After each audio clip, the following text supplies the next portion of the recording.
A B C D E F G H I J K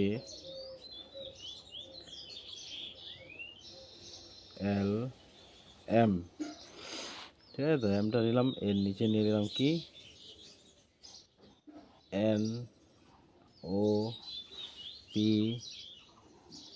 Q R S T U V W X Y Z.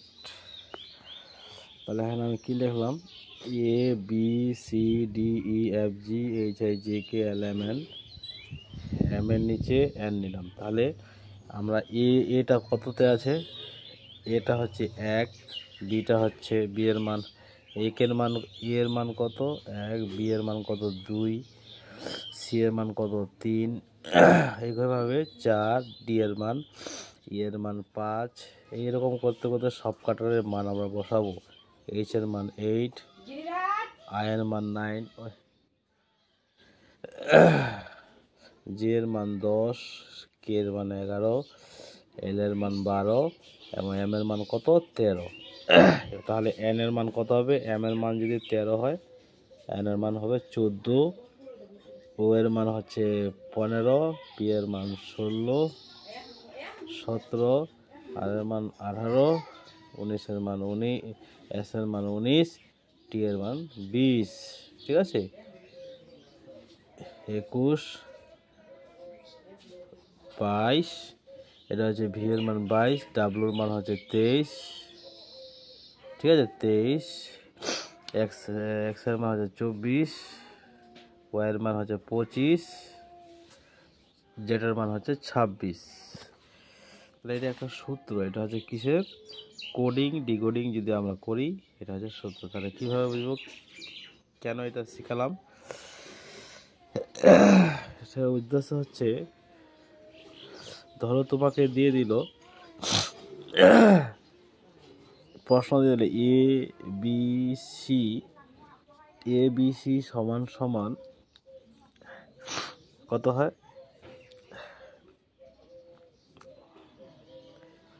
6, ABC সমান সমান যদি 6 হয়, তাহলে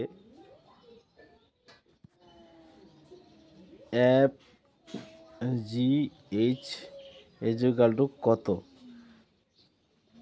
ABC equal to 6 লিখে দিছে, এবার A F G H equal to কত হবে, এরকম প্রশ্ন আসে বা এরকমের ভ্যারাইটিভ এই টাইপের অনেক আছে। তো এখানে তোমাকে বলতে হবে এটার মান কত। তাহলে এখানে আমরা দেখে নেব অ্যাপের মান কত, অ্যাপ কততে আছে, আমি কি বলছি এফ জি এইচ, তাহলে এখানে অ্যাপের মান কত, অ্যাপের মান হচ্ছে 6। তাহলে আমরা এখানে 6 নিলাম, 6, তারপর কি জি এর মান কত, এখানে 7, এটা আপনাকে মুখস্থ করবে 7। তাহলে এখানে 7 নিলাম, আর এইচ এর মান কত 8। দেখো তো এখানে ই এর মান হচ্ছে 1, বি এর মান 2, সি এর মান 3, তিনটায় যোগ করে 6 হয়েছে। তো সেরকম এফ এর মান হচ্ছে 6, জি এর মান 7, এইচ এর মান 8, তিনটায় যোগ করে কত হবে, তিনটায় যোগ করে হবে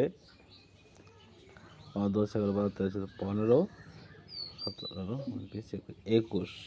তাহলে অবশ্যই F G H equal to কত হবে, 21 হবে। ঠিক আছে, এবার তুমি যদি এই মানটা মুখস্থ না থাকে বা মনে না থাকে, তাহলে এই টাইপের জিনিসগুলো তুমি কিভাবে করবা। এবার তোমাকে এখানে মুখস্থ করবে এ টু জেড, তাহলে এর মান 1, বি এর জেড এর মান হচ্ছে 26, এ টু জেড। তারপর হচ্ছে কি বাই, বি ওয়াই, বাই এর মান হচ্ছে 2, 25, বি এর মান হচ্ছে 2, ওয়াই এর মান হচ্ছে 24, এইভাবে বাই। সি এক্স খ্রিসমাস, এইভাবে কিছু কিছু জিনিস মিলাতে হবে। ঠিক আছে, এই জিনিসগুলো অবশ্যই শিখতে হবে যদি আপনারা রিজনিংয়ে ভালো মার্কস তুলতে চান।